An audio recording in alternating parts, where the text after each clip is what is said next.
Muy bien, vamos a orar entonces para empezar el capítulo 2 de Éxodo, que es el que corresponde a este culto de media semana. Gracias, Señor. Nos pones tu palabra por delante y nos permites conocerla más. Estamos recorriendo, Señor, la historia de tu pueblo y estamos recorriendo nuestra propia historia de muchas maneras, con personajes que de pronto tomaron acción, que te temieron a ti, Señor, y que por esas personas también utilizadas por ti, hoy estamos nosotros aquí. Tu Hijo Jesús nació como hombre y muchas cosas más. Te damos gracias y guíanos en este tiempo de tu palabra, ayúdanos a entender y aprender aquellas cosas que son importantes, conocer de ti, Señor, durante todo el tiempo de aprendizaje del capítulo 2 de Éxodo. En tu nombre lo decimos, Señor Jesús. Amén. Amén. Muy bien. Éxodo 2. La fidelidad de Dios. Esta fidelidad en la que va a aparecer un personaje que es trascendente en todo el libro de Éxodo, utilizado por Dios. Pero vamos a ver la fidelidad de Dios en la manera como modela, como forma a este personaje. Dios cumple sus promesas. ¿Todos estamos de acuerdo que Dios cumple sus promesas? Algunas de las promesas en la historia no las vieron a quienes se las dieron. Por ejemplo, ¿acaso Abraham estuvo en este momento de Éxodo cuando estaba siendo un hombre mayor, viejo, y Dios le habló y le dijo: tu descendencia va a ser como las estrellas, como la arena del mar? Y él estaba así, en serio, todo viejito él, ¿no? Y su esposa, ay, ja, ja, ja. ¿Se acuerdan la historia? ¿Acaso Abraham vio lo que ahora nosotros estamos viendo en Éxodo? Y esas 2 millones de personas siendo parte de una población en Egipto, siendo todos de Israel. Ni siquiera tenía el nombre de Israel Abraham. Eso vino con su nieto Jacob. ¿Ok? Entonces, Dios cumple sus promesas, aunque no sea en tu generación. ¿Ok? Pero Él habla en la eternidad. Y no significa que la persona que recibió la promesa no se entere. ¿Sabes por qué? Porque si eres creyente, vas a estar con el Señor. Entonces esas promesas que llegaron a Abraham, ¿tú crees que Abraham no las ha visto o no las ha visto después? ¿Están a los pies del Señor? Bueno, eso es lo que yo creo y eso es lo que yo veo. El Señor, a través del Señor Jesús, llevó cautiva la cautividad. ¿Y cómo se le llamaba el lugar donde estuvo el Señor Jesús luego que murió? Esto no lo conocen ustedes fuertemente, no lo hemos estudiado, pero es parte de lo que dice la palabra de Dios. Se llevó cautiva la cautividad, el seno de Abraham, el lugar donde estaban todos los creyentes, antes de que la gracia se abriera, antes que Jesús resucitara. Todo este lugar aparece en el libro de Lucas y esa es una historia aparte. Pero todo ese grupo de personas está a los pies del Señor. Y cuando muere uno de los hermanos, alguien que ha entregado su vida al Señor, no está simplemente dormido, el cuerpo duerme en el estado en que se encuentre, pero se nos adelantó. Es lo que decimos normalmente los creyentes. Se nos adelantó, pero ya está en la presencia del Señor. Entonces, la promesa de la resurrección va a complementar esto de una manera formidable. Lo que quiero decirles ahora es que Dios cumple sus promesas de maneras soberanas. Ya. Él es el Señor. Y en Éxodo 2 vemos cómo Dios preserva, forma y dirige la vida de un personaje del que vamos a hablar ahora. ¿Tienen idea de quién voy a hablar hoy día en el capítulo 2? Moisés, ¿verdad? Aún en medio del peligro, aún en el error humano y aún en el silencio aparente de Dios, nada escapa al control de Dios. Así voy a empezar entonces este tiempo y vamos a empezar leyendo lo que dice el versículo 1. Del 1 al 10. Vamos a leerlo todo de corrido para no perder el contexto de lo que estamos hablando. ¿Qué tal? Capítulo 2, versículo 1 y vamos a leer hasta el versículo 10.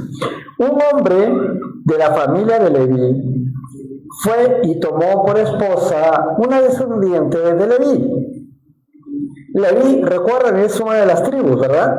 ¿Ok? Y ella, versículo 2, que concibió y dio a luz un hijo. Al verlo tan hermoso, lo mantuvo escondido 3 meses. ¿Por qué lo mantuvo escondido 3 meses? Era varón, ¿verdad? ¿Y qué hacía con los varones? Nació varón, al agua. Otro varón, al agua. No, es niña, se queda. Otro varón, al agua. Ya, así estaban. Plop, plop, plop, todos iban al agua. Al verlo tan hermoso, dice, lo mantuvo escondido 3 meses. ¿Tú crees que era hermoso?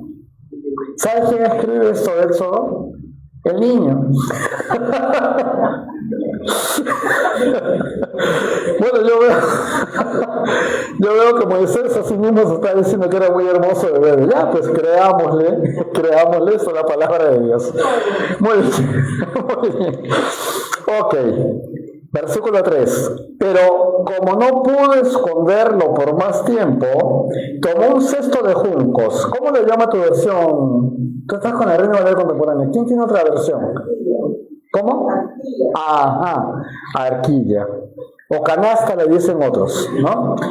Tomó, dice, un cesto de juncos, lo calafateó con brea, calafatear. A los barcos, a los antiguos, ¿no? Se les echaba brea, para que el agua no entrara a ese barco. Entonces, calafateó al estilo de un barco esa canasta. Y asfalto, pobre niño, qué olor. Colocó allí el niño y lo dejó en un carrizal a la orilla del río, lleno de carrizos al borde, pero lo dejó en el río flotando, ¿verdad? 4. Una hermana del niño se quedó a cierta distancia para ver qué sucedería. Esto lo vamos a ver más adelante. La hermana se llama María y en hebreo el nombre de María es Miriam. Así que la mamá de Jesús, adivina cómo se llamaba. Miriam. Pero la conocemos como María, ¿verdad? Ya. Muy buenos datos, tips, nada más para que no se confundan en otras cosas en el camino. Vayan conociendo esto. 5. La hija del faraón bajó al río para bañarse y mientras sus doncellas se paseaban por la ribera del río, vio el cesto en el carrizal. Entonces envió a una criada suya para que lo recogiera. 6. Cuando ella abrió el cesto, vio allí a un niño que lloraba y le tuvo compasión. Entonces dijo, este niño es de los hebreos. Lloraría en hebreo, me imagino. Pero estaba llorando y lo reconoce como un niño de los hebreos. La hermana del niño dijo entonces a la hija del faraón. ¿La hermana del niño quién era? No dice su nombre todavía acá, pero yo ya se los adelanté. Miriam. O sea que la hermana ahí nomás estaba caminando, estaba cerca y entra en escena y se pone junto a la hija del faraón. Ahora, una pregunta, ¿por qué se dio cuenta que ese niño era de los hebreos? Yo acabo de hacer una broma, dije, lloraba en hebreo. No tiene sentido. Pero obviamente estaba circuncidado. ¿Se acuerdan que el 8º día era circuncidado el niño? Muy bien. Entonces, viene y aparece en escena la hermana del niño, dijo entonces a la hija del faraón, debo ir y llamar una nodriza hebrea para que críe este niño por ti. Le hace esta pregunta. La niña estaba ahí, no dijo, es mi hermano. Pero estaba ahí de pronto y le pregunta, yo traigo una nodriza, qué oportuna la niña de aparecer en ese momento y decirle eso. ¿Y qué dijo la hija del faraón? La hija del faraón respondió, sí, ve. Rapidito le puso la solución, porque esta hija del faraón tiene compasión por esta criatura. ¿Por qué tiene compasión por la criatura? Porque sabía que todo bebito hebreo debía irse al agua. Ese niño en realidad estaba en el agua, pero sobre el agua flotando. Digamos que la mamá cumplió con ponerlo en agua, ¿verdad? A través de la hermana. pero no se estaba ahogando en el agua. Así que entonces la joven fue, y adivinen a quién llamó. A la madre de Moisés.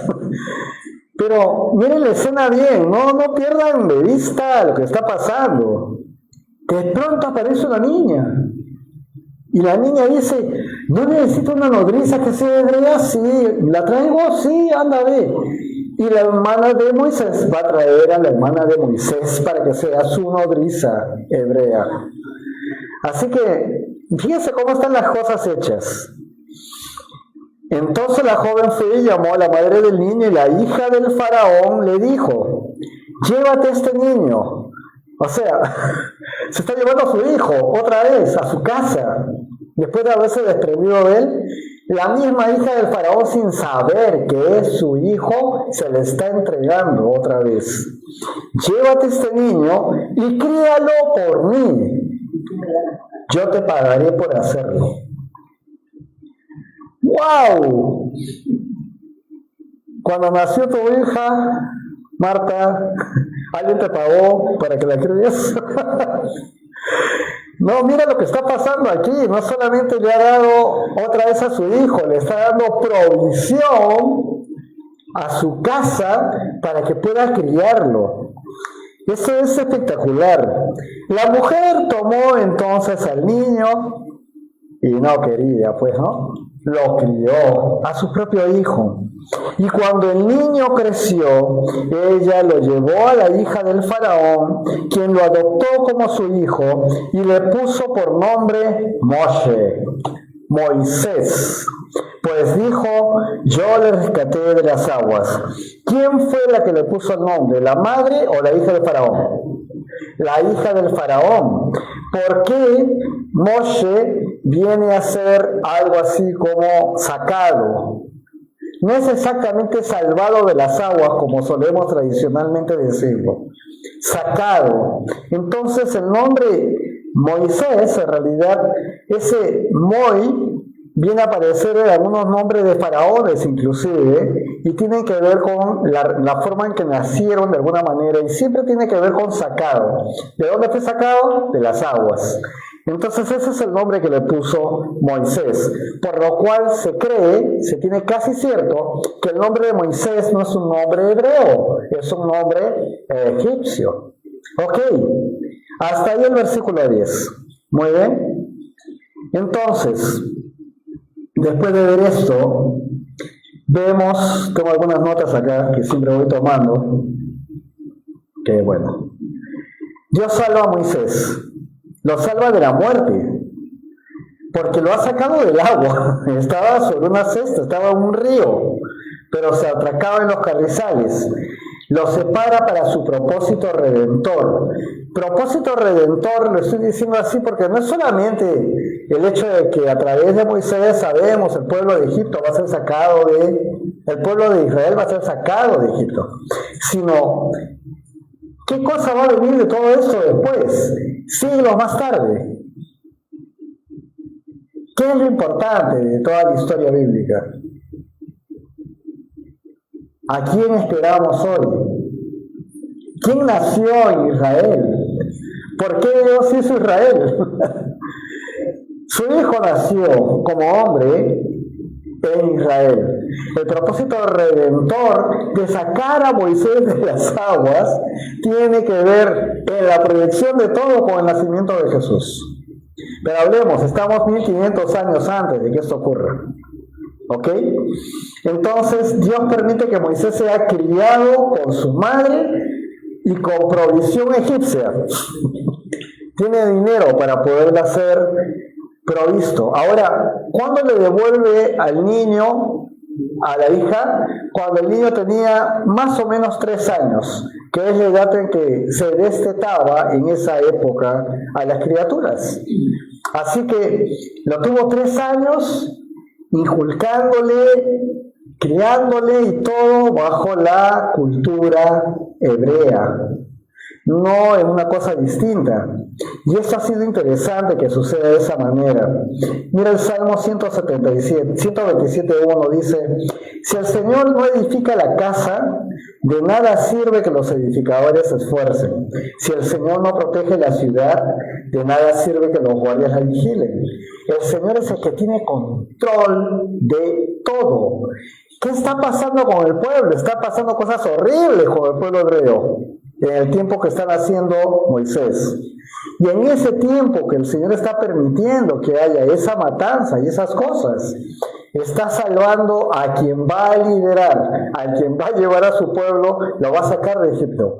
Está pasando eso simultáneamente. Recuerden el momento en que nace Jesús.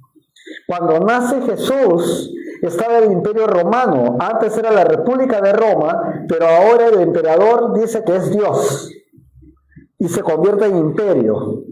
Y manda un censo para ver cuánto es la población que hay en esta región de Israel para cobrarles impuestos. Y ahí el verdadero rey nace en la tierra. No es el emperador romano, es Jesús mismo, el Hijo de Dios. Miren las formas en que Dios trabaja con la geopolítica, mueve todo para sus propósitos. Aquí está permitiendo el Señor que Moisés llegue a las manos de la hija del faraón y que la hija del faraón le pague a la madre de Moisés para que lo críe, sin saber quién es quién ahí. Esta es una cosa espectacular. Así como por un censo se cumplen las profecías de siglos antes y Jesús nace en Belén, la tierra de David, Judá, de donde eran José y María también. Todo se une y nace el Hijo de David. Así que, bien, solamente lo que quiero con todo lo que les estoy diciendo es conozcan a su Dios. Es el mismo. No ha cambiado. Es el mismo Señor, el que tenemos hoy como Padre. Así que sigo adelante. Vamos a ver qué dice el versículo 11. Moisés creció. ¡Wow! ¡Qué rápido! Del versículo 10 al 11 han pasado 40 años. ¿Saben por qué? Lo tengo abierto aquí, pero no se lo voy a leer. Pero cuando estamos estudiando Hechos y llegamos al capítulo 7 de Hechos, ahorita estamos en el 5, en el versículo 15, creo que sí, para adelante, del capítulo 7, vamos a ver a Esteban, al que se le llama el primer mártir del cristianismo. Está dando toda una conferencia a quienes lo llaman con calumnias para justiciarlo, ¿no? Por envidias y cosas, y menciona a Moisés y habla de 40 años viviendo en Egipto, de 40 años viviendo en el desierto y 40 años caminando en el desierto para llegar a la tierra prometida. 120 años de Moisés en total. Pero lo separa bien claramente en 40, 40, 40. Por eso es que aquí yo les digo que entre el versículo 10 y el 11 ya tiene 40 años. Es la primera parte de Moisés. ¿Y por qué la primera parte? Van a ver. Moisés creció y un día salió a ver a sus hermanos. ¿Quiénes eran los hermanos de Moisés? Los hebreos. Ok, muy bien. Y los vio trabajar muy duro. ¿Por qué los vio trabajar muy duro? Porque ¿dónde estaba Moisés? En el palacio del faraón. Era un egipcio más, ¿verdad? También vio que un egipcio golpeaba a uno de sus hermanos hebreos. Ahora, muchos comentaristas hacen alusión a esto y mencionan que no era simplemente un empujón, sino que realmente el egipcio estaba sonando al hebreo, le estaba dando duro. Entonces, fíjense lo que hizo Moisés. Versículo 12. Moisés miró a todas partes. No actuó impulsivamente. Si tú ves los 10 mandamientos, la película de con Charlton Heston, vas a ver al hombre que de frente entra. No. Moisés primero vio, no había nadie. Premeditadamente actuó. ¿Qué dice?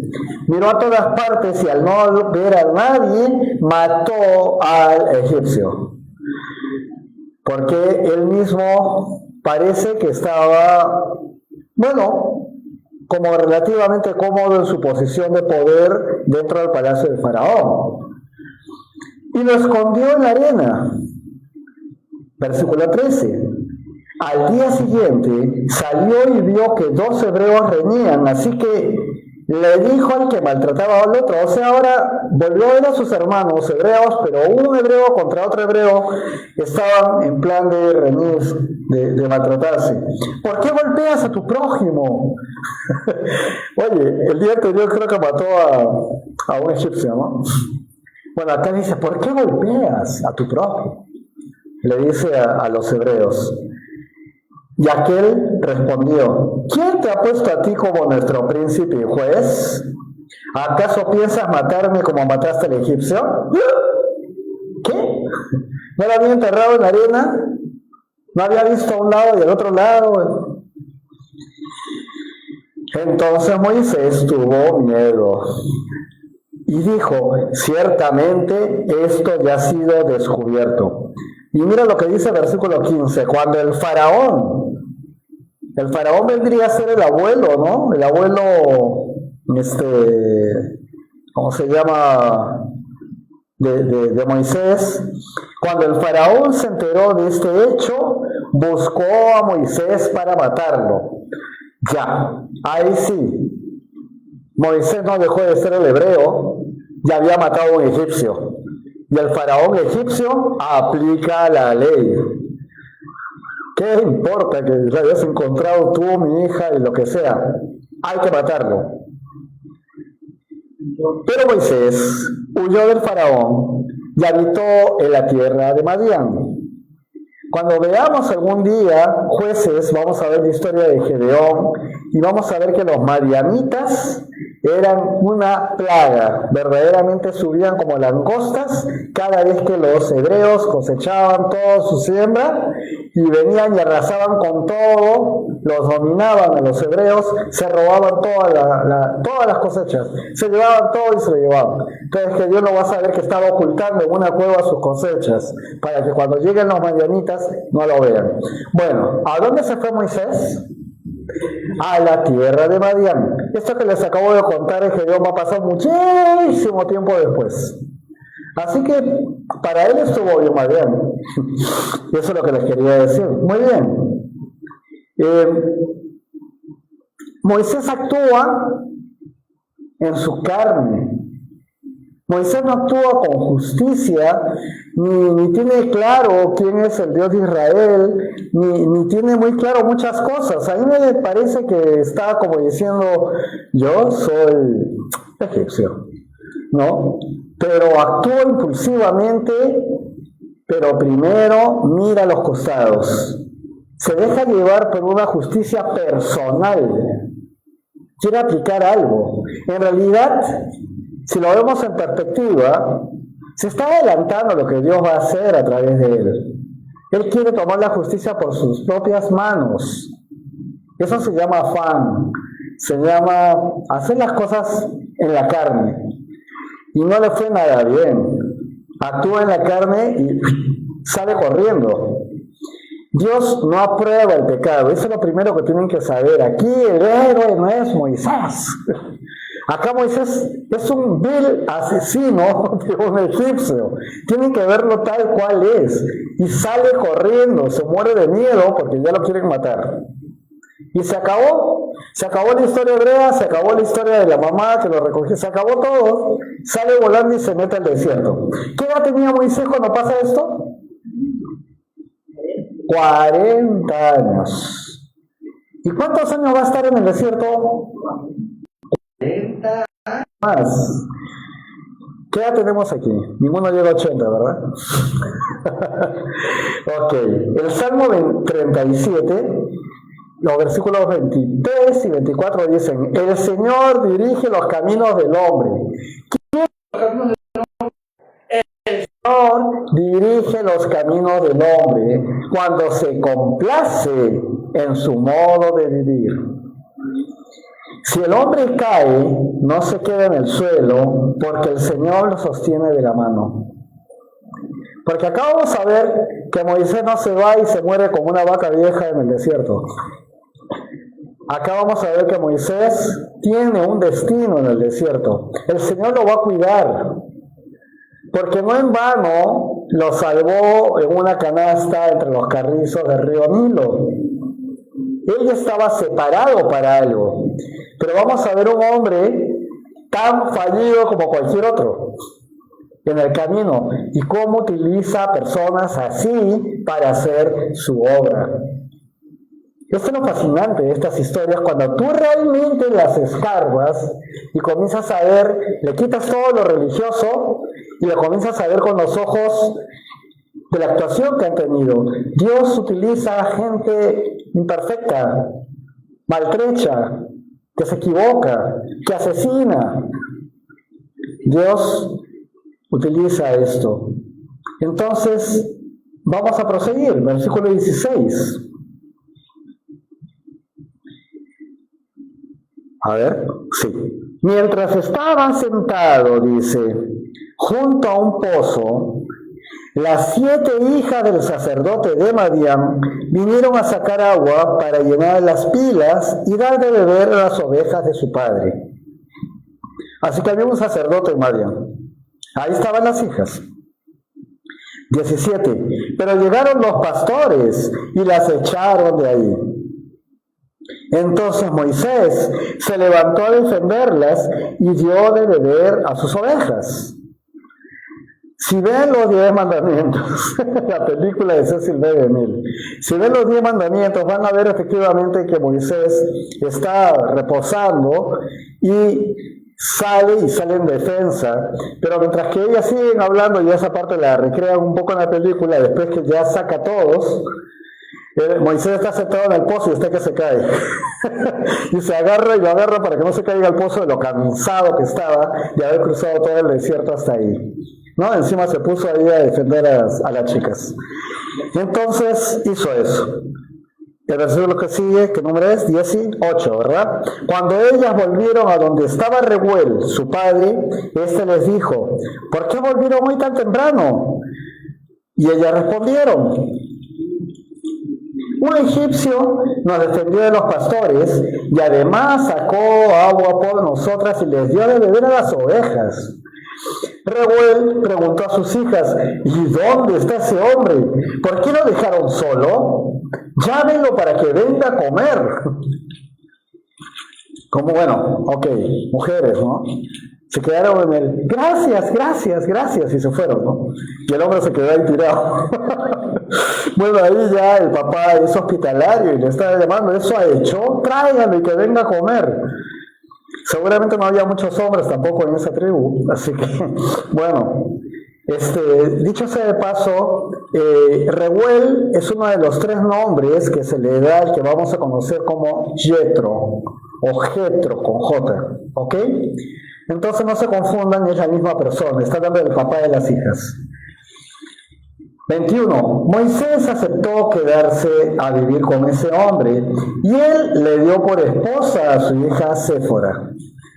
Cuando ven en las películas hay todo un romance, toda una conversación, todo un tema. Y Séfora, si la ven en TV Globo de Brasil, Séfora se hace la difícil y él está atrás.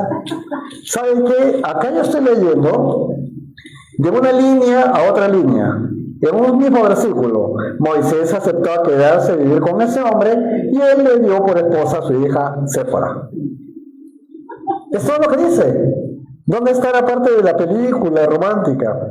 Y algo más, en la otra línea, versículo 22, ella le dio a luz un hijo y él le puso por nombre Gerson, porque dijo, soy un extraño en una tierra extraña. Ya, esta palabrita tiene que ver con extranjero, ¿ya? Y está hablando de su condición, la condición de Moisés.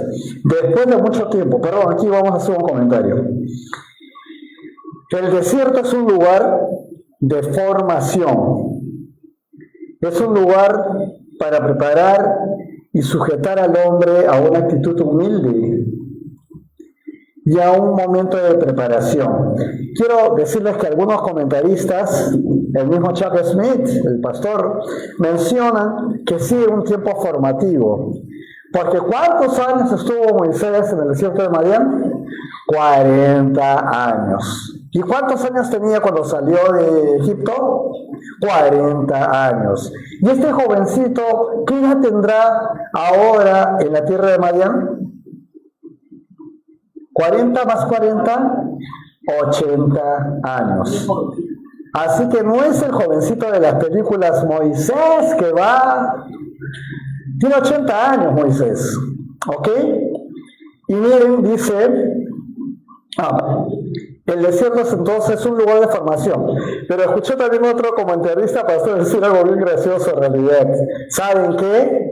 Todo el mundo dice que ahí estaba en formación y todo así, pero ¿saben qué, bro? Así porque era un mexicano el que lo decía. No pasó la prueba, lo hizo pésimo, le habló pésimo a Dios. Así que, hablando de esa manera, hay posiciones en las cuales se ve que el Moisés que había matado al egipcio y que sale corriendo 40 años antes, ahora estaba tan sumiso como las ovejas que cuidaba. ¿Ya? Era una ovejita más ahí.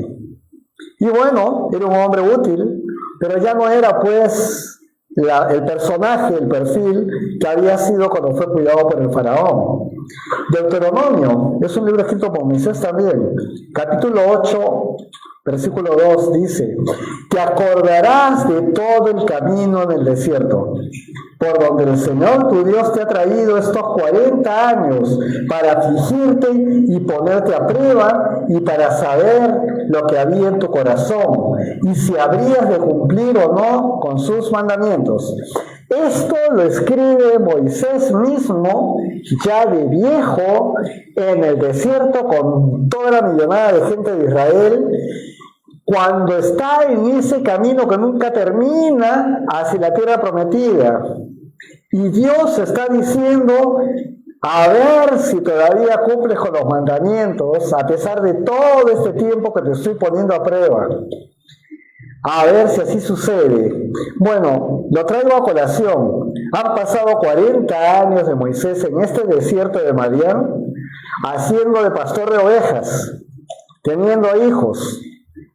Y ahora estamos viendo cómo el Señor lo está trabajando. No vamos a ver esto en este capítulo, porque ya estamos acabando. Vamos a verlo a Moisés en el siguiente capítulo, con esa personalidad extraña que no corresponde a la que salió de Egipto. ¿Ok? ¿Qué dice el versículo entonces 23 y 24 hasta 25? Dice así: después de mucho tiempo murió el rey de Egipto. Los hijos de Israel gemían por causa de su esclavitud y clamaron a Dios por causa de su esclavitud. Su clamor llegó hasta Dios. Y clamaron a Dios por causa de su esclavitud. Su clamor llegó hasta Dios. 24, qué interesante lo que dice acá.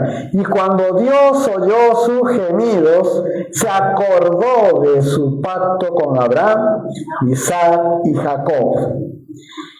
25, entonces Dios miró a los hijos de Israel y los reconoció. Ya, está dicho de esta manera. Obviamente Dios no te va a olvidar, sino que todo está hecho de tal manera que Dios mismo se activa en el momento perfecto, los tiempos perfectos de Dios. Ya se acabó, ahora mi pueblo Israel va a salir de la tierra de Egipto. Dios oye el clamor de su pueblo y responde conforme a su fidelidad. Y en Génesis 17:7 vemos: estableceré mi pacto contigo y con tus descendientes. Será un pacto perpetuo y yo seré tu Dios y el de tu descendencia. ¿A quién le dice eso? Las promesas. Ahí están Abraham, está Isaac, está Jacob. A todos les dice que va a ser una promesa de descendencia, ¿verdad? Vamos a ver la aplicación de todo esto ahora. 3 cosas. Dios es fiel, aunque no entendamos sus procesos. Dios es fiel. ¿Qué proceso era este? Moisés sale corriendo de Egipto, pasa 40 años, se convierte en una oveja. Casi, ¿no? Es un pastor de ovejas. Pero ¿Qué pasa mientras tanto? 40 años más en Egipto están pasando cautiverio, esclavitud. Ya se murió el famoso faraón que comienza a oprimir a todos. Y ahora va a entrar un angelito, el hijo del faraón. Así que cuando de pronto la raíz comienza a ser podrida, todo lo demás va a estar malogrado. Y en el caso del faraón que sigue, todos están de acuerdo en que se trata de Ramsés II, pero ese todavía no lo vamos a ver. Dios es fiel, entonces, aunque no entendamos sus procesos, Dios modela, da la forma, hace todo perfecto antes de utilizar eso que voy a utilizar, que puede ser tú, que puedo ser yo.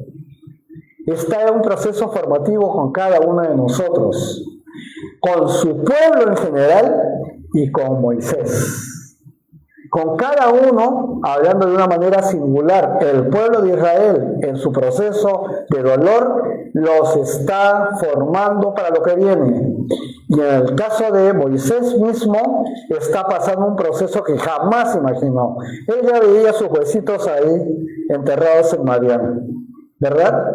Entonces Dios forma, modela a las personas, modela a su pueblo, modela todo, lo prepara para lo que viene. Y el tercer punto es algo muy claro, ¿no? No te adelantes al tiempo de Dios. O sea, ¿sabes? Ora, pídele, lo que hablamos siempre aquí, ¿verdad? Estate en oración constante. Hay procesos que vienen para tu casa, tu familia, tus hijos, la universidad, por aquí, el trabajo, por allá, esto, la salud, todas esas cosas. Pero no te adelantes al tiempo de Dios. ¿Qué hace un suicida? Suena su teléfono. ¿Qué hace un suicida? Un suicida se va preparando para hacer algo que no le corresponde. Él no sabe cuánto tiempo de vida le va a dar Dios. ¿Cree en Dios? Muchos suicidas dicen creer en Dios. Pero ya no aguantan, pues. No soportan. Se deprimen y dicen, ¿cómo es posible que esté haciendo esto conmigo? Pero eso sí, si no lo hizo de una manera rápida, hasta llaman, en algunos casos en Estados Unidos llaman al 911 para que vengan a auxiliarlo cuando ya se cortaron las venas. O están en el borde del dintel del edificio clásica para tirarse, pero hacen que todo el mundo se entere. Y comienzan a subir y a tratar de salvarlo. El suicida no quiere morir. En realidad, ¿qué cosa quiere el suicida? Que lo miren, llamar la atención. Pero de cada 10, por lo menos 5 fallan, pues. Bueno, no te adelantes. No quieras hacer las cosas por tu cuenta. Quitarte la vida es un pecado. Quitarte la vida es hacer algo que vas en contra de Dios. Porque no es tu vida, tu cuerpo no es tu cuerpo. Él te ha formado y te ha hecho para un propósito de Él. Entonces yo veo esas tres cosas. No entendemos sus procesos, pero Dios mantiene su fidelidad y sus promesas. Dios nos modela antes de ser usados para sus propósitos y no debemos adelantar ninguno de ellos. Si confías en Dios y has orado, pídele. Dios no se ha olvidado de ti. Él te está formando para su propósito. Acuérdate de eso. Vamos a orar. Señor, gracias porque eres fiel en cada